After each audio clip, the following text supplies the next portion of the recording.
My name is Osman Salahuddin. As was mentioned, I'm the youngest legislator in Washington State. So a lot of the work that I do really tries to bring in the youth perspective, advocacy for what our high school, middle school students are looking at. And I have a 16-year-old brother as well, and that's really where a lot of ideas come from in terms of policy and legislation. So the legislation around mobile devices in schools, it's really, you know, it's important to look at what factors are impacting our youth, and mobile device use can be one of them. But I think more so, the critical part for me is that we're not making decisions without the stakeholders in the room. And so, for this bill that we may or may not see today, the important part for me was at least putting an amendment forward that allowed for input from students.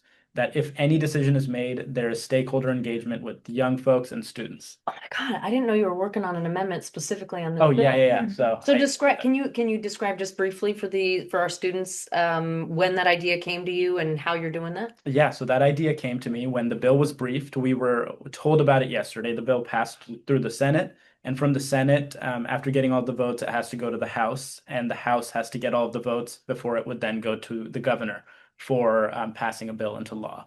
And so now we're at the step in the House where we are getting briefed, or we're being told about what the bill does. And when I was listening to the briefing, there were stakeholders like our Office of Superintendent of Public Instruction. There were stakeholders like different principals and school districts.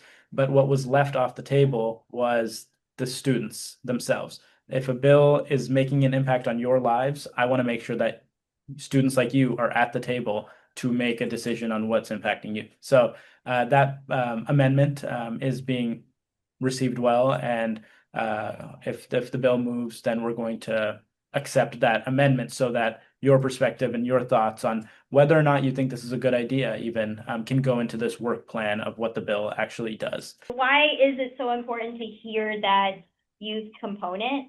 Say a policy like this is put into place without actual buy-in from students like you, what we could see is, cell phones are banned, so you don't have your cell phone. But what if you have a laptop that you can use WhatsApp or even open up a Google Doc? And I'm not telling you guys to do this, but it's possible where you could just open up a Google Doc on your laptop if you guys have laptops and just chat in a Google Doc and type things in. Yeah, exactly. Yeah, we'll do that. We all know. Sorry to out. Yeah, everyone We knows. all know. And there's not like Google Docs are a useful tool. So how do we just prevent a situation in which you're trying to block one thing, but it ends up making Google Docs just the most distracting thing, and then will a step be taken to restrict that? And so we want to make sure that we're doing this very thoughtfully, and that requires your perspective, because otherwise, and your perspective and buy-in, otherwise we're not going to get actual policy that matters to the state.